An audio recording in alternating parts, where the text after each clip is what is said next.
Hi everyone, आज हम ब्रह्मांड के बारे में ज्योग्राफी का कहें कि सबसे जटिल चैप्टर ब्रह्मांड है, इसके बारे में बताने का प्रयास कर रहा हूँ। अगर आप इसको देखेंगे एक बार वीडियो को तो आपको हम ये कह सकते हैं कि कंसेप्ट क्लियर हो जाएगा, क्योंकि इस चैप्टर के बारे में हम लोग बचपन से पढ़ते आ रहे हैं लेकिन कंसेप्ट क्लियर नहीं हो पाता है। तो थोड़ा सा जटिल चैप्टर है, तो मैं प्रयास करता हूँ आपको बताने का। तो आप थोड़ा ये वीडियो देखिए, फिर उसके बाद आपको बात करते हैं।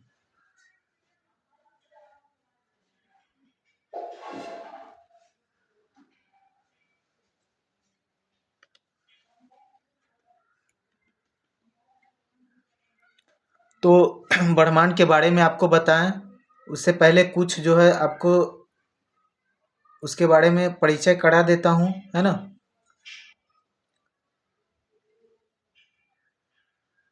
ब्रह्मांड जो है अंग्रेजी ब्रह्मांड जो है ब्रह्मांड का इंग्लिश में होता है यूनिवर्स। यूनिवर्स ब्रह्मांड अंग्रेजी शब्द कॉस्मोस का क्या है, पर्याय है ना, कॉस्मोस का। ये कॉस्मोस जो है ये ग्रीक भाषा का शब्द है जिसका अर्थ होता है सुव्यवस्था, जिसका अर्थ होता है सुव्यवस्था, है ना। ब्रह्मांड से संबंधित अध्ययन के विज्ञान को ब्रह्मांड विज्ञान यानी कॉस्मोलॉजी कहा जाता है। क्या कहा जाता है? कॉस्मोलॉजी कहा जाता है। कॉस्मोलॉजी कहा जाता है ब्रह्मांड से संबंधित, है ना, अध्ययन को क्या कहा जाता है? कॉस्मोलॉजी कहा जाता है। अब बात आता है कि ब्रह्मांड के उत्पत्ति के बारे में, किस प्रकार से ब्रह्मांड का उत्पत्ति हुआ, है ना। तो ब्रह्मांड ब्रह्मांड के बारे में, इसके उत्पत्ति के बारे में जो है ये वैज्ञानिकों का जो है सबका अलग अलग मत है ना। जो वैज्ञानिक है जो वो सब जो है अपना अलग अलग राय दिया हुआ है, क्योंकि यहाँ तो आप जानते हैं कि 2000-3000 साल पहले जब हड़प्पा सभ्यता के बारे में हम लोग पढ़ते हैं, सिंधु सिविलाइजेशन के बारे में पढ़ते हैं, तो हम लोग ये सोचते हैं कि कैसे पता लगाया होगा, कौन चीज़ कहाँ रहा होगा, उस समय मानव किस प्रकार के रहे होंगे, वो कैसे मतलब सिंधु सभ्यता का अंत कैसे हो गया। तो क्या है, ये सब वैज्ञानिक लोग क्या कर रहे हैं, है ना, उस पर रिसर्च कर रहा है। जो ये मतलब इतना करोड़ों अरबों साल पहले जो है ब्रह्मांड किस प्रकार से रहा होगा, इसकी उत्पत्ति कैसे रही होगी, तो सबका अलग अलग मत है। तो कुछ का नाम बता रहा हूँ, पढ़ रहा हूँ, है ना। मिस्र यूनानी खगोल शास्त्री है, मिस्र यूनानी 140 ईस्वी में मिस्र यूनानी खगोल शास्त्री वो जो है क्या है, वो जियोसेंट्रिक अवधारणा का प्रतिपादन किया। फिर कोपरनिकस आए, फिर ब्रिटेन के खगोल शास्त्री हर्शल ने बताया। मतलब कईयक जो है सब अपना अपना राय रख रहा है, अपना अपना मत रख रहा है। तो उन सब में से जो है, अगर कहे कि उस सब में से जो है सबसे जो है प्रभावी जो है वो है बिग बैंग का सिद्धांत, है ना। बिग बैंग का सिद्धांत सब में प्रभावी क्या है? बिग बैंग का सिद्धांत है ना। ऐसा कहा जाता है कि ब्रह्मांड की उत्पत्ति जो है 13.8 अरब वर्ष पूर्व एक महाविस्फोट के कारण हुआ, जिसका वीडियो अभी आपको दिखाया भी हूँ, है ना, जिसका आप वीडियो देखे भी हैं। ये वीडियो देखे भी है आप, ये देखिए किस प्रकार से धमाका होता है ना, किस प्रकार से धमाका होता है। तो कह रहा है कि ब्रह्मांड की उत्पत्ति जो है 13.8 अरब वर्ष पूर्व एक महाविस्फोट के कारण हुई। यह विस्फोट का सिद्धांत जो है क्या कहा गया, है ना, बिग बैंग का सिद्धांत कहा गया या महाविस्फोट कहा गया। 1927 में इस सिद्धांत का प्रतिपादन बेल्जियम के जॉर्ज लेमेटेरे ने किया, है ना। जॉर्ज लेमेटेरे ने इस सिद्धांत के बारे में बताया और उसने कहा ये जो संपूर्ण ब्रह्मांड है, ये संपूर्ण ब्रह्मांड क्या था, एक संपूर्ण ब्रह्मांड एक सूक्ष्म था, है ना, एक इकाई था, एक सूक्ष्म कण था। और कह रहा है कि इसका नाम एकक दिया, यानी सिंगुलरिटी इंग्लिश में कहे तो, है ना। कह रहा है कि इसका उस समय जो है, कह रहा है कि अगर आप किसी भी चीज को अगर दाब के रखते, प्रेशर दे के रखते, अगर छोड़ते तो क्या होगा, उसका फिर से जो है एक फैलाव होगा, वो जगह जो है और ज़्यादा जगह लेगा। तो कह रहा है बहुत ज़्यादा डेंसिटी था, बहुत ज़्यादा घनत्व था, ताप था, बहुत ज़्यादा ये था, एकदम से वो सूक्ष्म पर था, है ना। तो कह रहा है कि बहुत घनत्व और दाब ताप के कारण उसमें एक महाविस्फोट होता है, और जिससे जो है क्या होता है, संपूर्ण ब्रह्मांड का निर्माण होता है, संपूर्ण ब्रह्मांड का निर्माण होता है ना। और जिसका नाम दिया बिग बैंग का सिद्धांत। और कह रहा है कि ये सब जो है ये पूरे ब्रह्मांड को बनने में सिर्फ 1.43 सेकेंड, है ना, 43 सेकेंड का टाइम लगा और संपूर्ण ब्रह्मांड बन गया, है ना। और चलिए आपको और भी दिखाता हूँ किस प्रकार से पहले किस प्रकार वो एकक पर था और जो है कैसे ब्रह्मांड का निर्माण हुआ, है ना। ये देख रहे हैं, है ना। कह रहा है कि पहले जो है क्या था, वो एक बिंदु, एक डॉट था, और बहुत ज़्यादा ताप, दाब और घनत्व और प्रेशर के कारण जब उसमें एक महाविस्फोट होता है तो फिर इस प्रकार से जो है ये एक बिंदु से क्या है कि ब्रह्मांड का निर्माण होता है। इस बिंदु से क्या होता है, ब्रह्मांड का निर्माण होता है। अब ये देखिए, इसमें जो है दिख रहा है, तारा दिख रहा है ना, इसमें जो है तारा आपको दिख रहा है, ग्रह दिख रहा है और बहुत सारे गैलेक्सी दिख रहे हैं ना। ब्रह्मांड में जो आप पढ़ते हैं कि लाखों, उसमें क्या है, गैलेक्सी अनगिनत। तो वो ये इस प्रकार से जो है महाविस्फोट के बाद जो है इस प्रकार से क्या होता है, ब्रह्मांड का निर्माण होता है ना, ब्रह्मांड का निर्माण होता है। तो चलिए और आगे जो है आपको बताएं, और आगे जो है बताते हैं आपको इसके बारे में। तो ये आप पहले एक दो वीडियो देखिए, फिर बात करते हैं।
तो 140 ईस्वी में मिस्र यूनानी खगोल शास्त्री क्लॉडियस टॉलमी कह रहा है कि ब्रह्मांड के संदर्भ में वो जियोसेंट्रिक अवधारणा जो दे रहा है, तो वो टॉलमी कह रहा है कि क्या है कि ये जो आप पृथ्वी देख रहे हैं, है ना, ये जो आप पृथ्वी देख रहे हैं, ये पृथ्वी क्या है, ये पृथ्वी जो है ये केंद्र में है, और सूरज उसका और सारे ग्रह उसका चक्कर लगा रहा है, और केंद्र में कौन है, ये पृथ्वी है ना। ये पृथ्वी के बारे में बोल रहा है कि ये जो है केंद्र में है और बाकी सभी ग्रह उसका चक्कर लगा रहा है ना।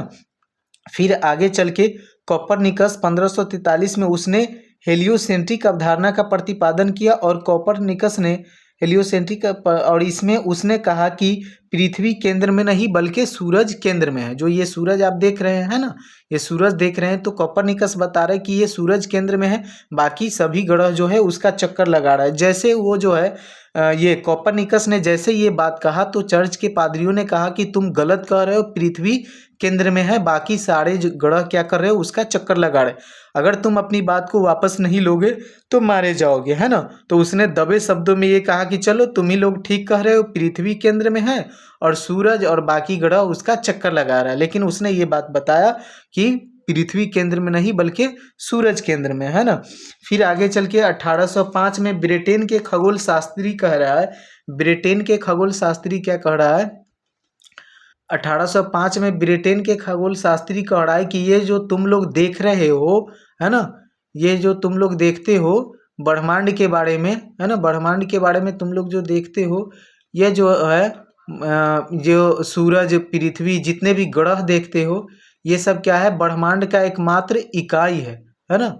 वो क्या कह रहा है, 1805 में ब्रिटेन के खगोल शास्त्री हर्शल बता रहा है कि सूरज, पृथ्वी तथा अन्य ग्रह जो देख रहे हो, ये सिर्फ ब्रह्मांड का क्या है, एक इकाई है, सिर्फ एक इकाई है। आगे चलकर फिर जो है हर्शल कह रहा है कि ब्रह्मांड जो है हमारे सोच से भी बड़ा है, और ये बात हकीकत है कि ब्रह्मांड जो है इंसानी सोच से भी बड़ा है ना। ये सब जानते भी है, ये ब्रह्मांड जो है इंसानी सोच से बड़ा है, जो कि नासा वाला भी इस पर जो है लगातार रिसर्च कर रहा है ना। इस पर नासा वाला क्या कर रहा है, लगातार रिसर्च कर रहा है। 1977 में आपको एक बात बता दें कि 1977 में नासा वालों ने क्या करा, एक सैटेलाइट भेजा है ब्रह्मांड में, ठीक है, एक सैटेलाइट भेजा है जो सूरज का, जो हम लोग ब्रह्मांड के बारे में हम लोग जो समझते हैं, ब्रह्मांड के बारे में हम लोग जो जानते हैं, वो एक्चुअल में ब्रह्मांड का हम लोग सिर्फ 4%, या कहे कि जो जितने भी ग्रह है जो भी है वो सिर्फ ब्रह्मांड का सिर्फ 4% है। बाकी जो 95 और 96% क्या है, वो डार्क है, अंधेरा है। उसके बारे में कहें कि वैज्ञानिक सिर्फ रिसर्च कर रहा है ना, वैज्ञानिक रिसर्च कर रहा है ना। वैज्ञानिक रिसर्च कर रहा है। तो नासा वालों ने भी यही करा कि एक सैटेलाइट भेजा, और वो सैटेलाइट को जो है वो नासा वाले जो जहाँ तक सूरज का प्रकाश जाता है, जहाँ तक भी जितना दूर भी ये जितने भी ग्रह है, जहाँ तक सूरज का प्रकाश जाता है और उससे आगे जहाँ अंधेरा है ना, जहाँ कोई नहीं, कोई सैटेलाइट नहीं, कुछ भी नहीं, कोई ये कनेक्शन नहीं है, तो वहाँ से सूरज का जो प्रकाश जाता है उससे दूरी, उसके बाद जो है ना, उस एरिया को बोलते हैं हेलियोपॉज बोलते। फिर जो अंधेरा है, जो 95% एरिया है जहाँ एकदम अंधेरा है ना, तो उस एरिया में क्या करा कि अमेरिका वालों ने, नासा वालों ने, है ना, नासा वालों ने जो है सैटेलाइट भेजा हुआ है ना, वो किस लिए, तो रिसर्च करने के लिए। और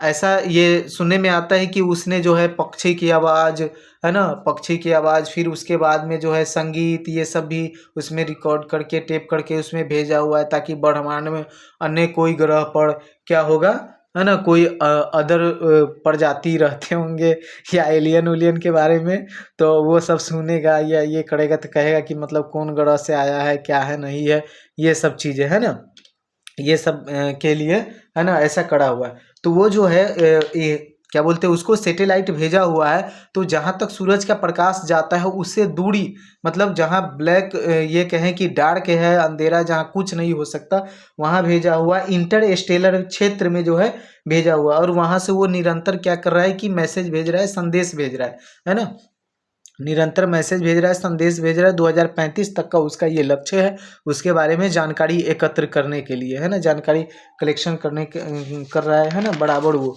तो ये है मिस्र यूनानी खगोल शास्त्री क्लॉडियस टॉलमी ने, मिस्र ना, ये क्लॉडमी के बारे में तो बताया हूँ, है ना, इसके बारे में तो बतेबे करे हैं। और फिर किसका और आगे बता रहा हूँ।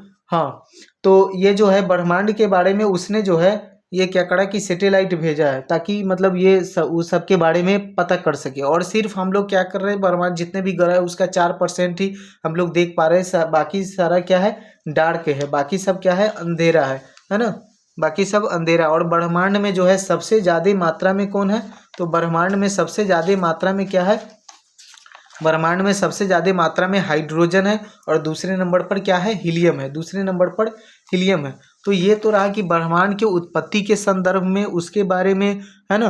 अब जो है, अब आपको आगे बताएं कि आगे आपको ब्रह्मांड के बारे में जो सोलर सिस्टम है ना, ये जो सोलर सिस्टम आप देख रहे हैं, सोलर सिस्टम के बारे में, ये सोलर सिस्टम के भी बारे में जो वैज्ञानिक लोग हैं वो अलग अलग जो है अपना राय रखा, और उसने बताया।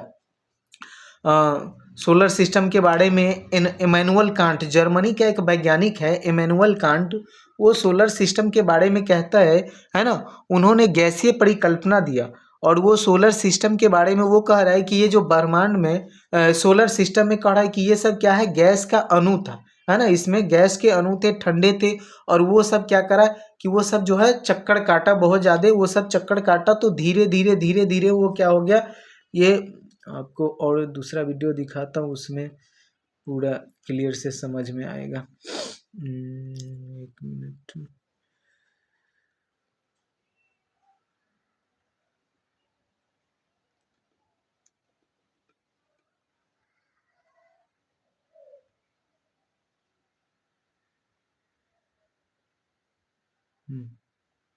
ये वीडियो देखिए। वो कह रहा है कि ब्रह्मांड में जो अणु थे, ब्रह्मांड में जो गैसों के अणु थे, धूल कण थे, वो क्या है कि वो जो है धीरे धीरे धीरे धीरे धीरे धीरे वो क्या है, गोल गोल चक्कर काटने लगा। और गोल गोल जो है वो गैस के अणु जो चक्कर काटने लगा, धीरे धीरे वो गर्म हो गया। और वो जब गर्म हो गया तो उसका बीच वाला हिस्सा जो है, बीच वाला हिस्सा अलग हो गया, बाकी जो है अन्य अलग हो गए। और इस प्रकार 9 ग्रह का निर्माण हो गया। और बीच वाला हिस्सा क्या बन गया, सूरज बन गया, और बाकी जो है अन्य ग्रह बन गए, बाकी जो है अन्य ग्रह बन गए। फिर आगे चल के जो है इसी को बात को लेकर के जो है ना, जो ये इमैनुअल कांट है जर्मनी के वैज्ञानिक, इसी के बात को थोड़ा सा अदल बदल करके, और जो है एक अन्य वैज्ञानिक जो है लाप्लेस ने अपना राय दिया। 1796 में लाप्लेस ने कहा कि जब कुछ नहीं था तो गैस के अणु थे। ये बात सही था, क्योंकि उस समय क्या है, लोग विरोध कर रहे थे कि तुम कैसे ये बात कह सकते हो, तुम्हें क्या मतलब किस आधार पर ये बात कह सकते हो कि ये सही नहीं है, कैसे मतलब एक वो जो है धूल कण मिट्टी वो कैसे मतलब वो जब चक्कर लगाएगा तो गर्म हो जाएगा, और किस प्रकार से ग्रहों का निर्माण होगा, ग्रह का निर्माण हुआ तो नौ ही क्यों हुआ, मतलब ये बहुत तरह के सवाल उठाने लगे। तो जब लाप्लेस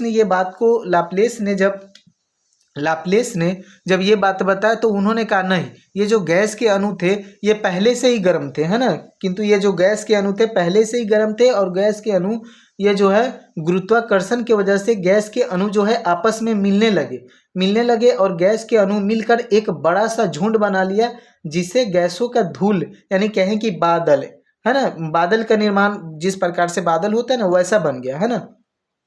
इसको जो है नेबुला का नाम दिया, इसको क्या नाम दिया गया, नेबुला का नाम दिया गया, है ना। कहे कि a nebula is cloud of dust, hydrogen, helium and other ionised gas, है ना। जो ये था जो धूल मिट्टी जो डस्ट था उससे क्या हो गया, वो जो है सब मिल करके एक बादल टाइप का बना लिया, है ना, और उससे बादल टाइप का बना लिया, है ना। और उसमें क्या सब था, धूल था, मिट्टी था, हाइड्रोजन, हीलियम, ये सब था, तो उसका नेबुला का नाम दिया गया, और हिंदी में उसका निहारिका नाम दिया गया। अगर इस प्रकार से क्वेश्चन आए कि निहारिका परिकल्पना किसने बताया, अगर ऑप्शन रहे लाप्लेस और फिर ऑप्शन रहे इमैनुअल कांट, तो आंसर होगा लाप्लेस। अगर जो है लाप्लेस न रह करके इमैनुअल कांट रहे तो इमैनुअल कांट देना, क्योंकि पहले तो इमैनुअल कांट ने ही बताया,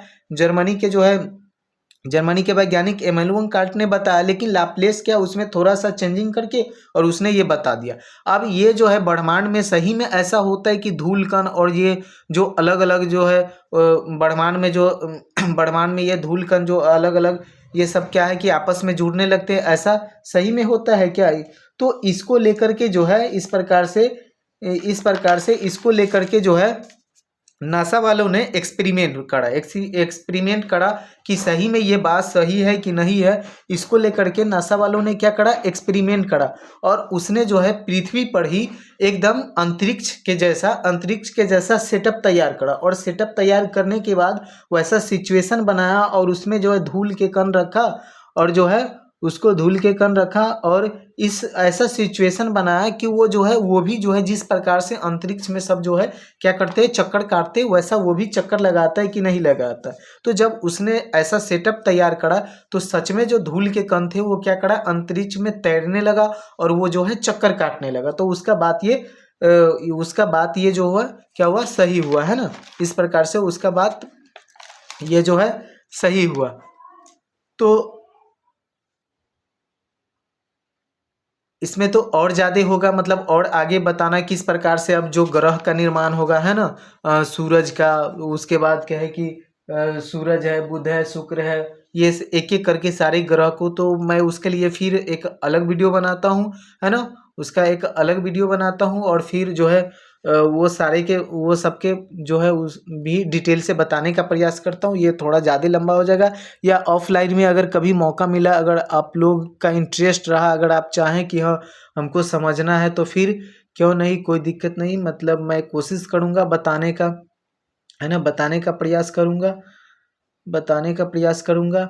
और जो ब्रह्मांड के बारे में बोले हैं, है ना, ये ब्रह्मांड के बारे में, तो क्या है कि ये तो पहले ही बताया हूँ कि ब्रह्मांड हमारे सोच से बहुत बड़ा है ना। ब्रह्मांड एक वैज्ञानिक की सोच से ही, क्योंकि उसका जो है सिर्फ 4% ही हिस्सा है जो हम लोग देख पाते हैं, ऐसा बाकी 96% ऐसा है जो डार्क है ना, जिस पर रिसर्च जारी है, जिस पर क्या है, रिसर्च जारी है ना।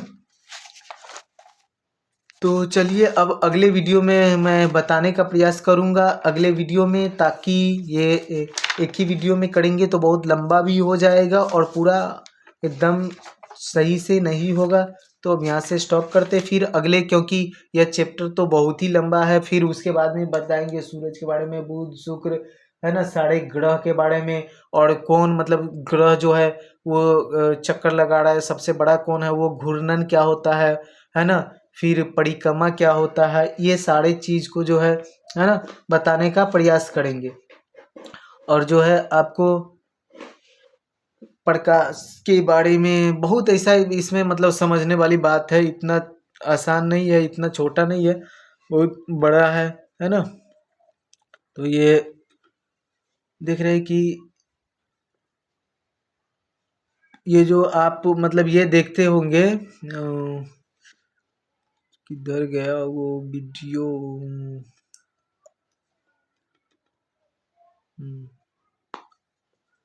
ये सूरज का है ना, और जितने भी ग्रह है, ये जो ग्रह है ना, सूरज का ये जो रोशनी है, जो धूप है, ये जहाँ तक जाता है और जहाँ तक मान लीजिए कि यहाँ से लेकर के ये जा रहा है, ये पृथ्वी है, जितना दूर गया, जहाँ तक भी गया है ना, फिर ऐसा हो सकता है कि जाते जाते जाते जाते एक ऐसा भी होगा जहाँ तक इसका प्रकाश नहीं जाता होगा, खत्म हो जाता है, फिर उसके बाद डार्क अंधेरा अंधेरा अंधेरा अंधेरा होगा, है ना। ऐसा हो सकता है, क्यों नहीं होगा, ऐसा हो सकता है। तो एपी हब्बल एक अमेरिकी खगोल शास्त्री है। एपी हब्बल बता रहा है कि एक कोने से प्रकाश दूसरे कोने तक, मतलब जहाँ से वो चलता है फिर दूसरे कोने तक पहुँचने में उसको 250 करोड़ वर्ष लग जाता है, उसको 250 करोड़ वर्ष लग जाता है ना, इतना दूरी है ना। इस प्रकार इतना दूरी है इस प्रकार से। और यही देखते हैं आपकी किस प्रकार से जो है सारे ग्रह मतलब चक्कर लगा रहा है। ये अपने अक्ष पर तो घूर्णन करता ही है, और अपने अक्ष पे तो ये घूमता ही है, फिर उसके अलावा ये क्या कर रहा है कि सूरज का भी परिक्रमण करता है ना, सूरज का भी परिक्रमण करता रहता है ये। चलिए, तो आई होप आज इतना ही रहने देता हूँ, इतना ही, ज़्यादा लंबा वीडियो हो जाएगा तो फिर मतलब ये दिक्कत होगा।